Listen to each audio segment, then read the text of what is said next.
Cinta tanah air tidak hanya ditunjukkan dengan kata-kata, tetapi diwujudkan melalui kepedulian terhadap lingkungan di sekitar kita. Menjaga tanah, pekarangan, dan seluruh ruang wilayah Indonesia berarti menjaga kehidupan yang ada di dalamnya.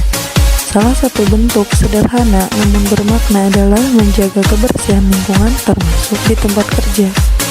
Tidak hanya mengandalkan petugas kebersihan, tetapi turut berperan aktif menjaga kerapihan dan kenyamanan bersama. Dengan menanam tanaman di sekitar kantor, kita ikut memperindah lingkungan sekaligus mendukung kelestarian alam.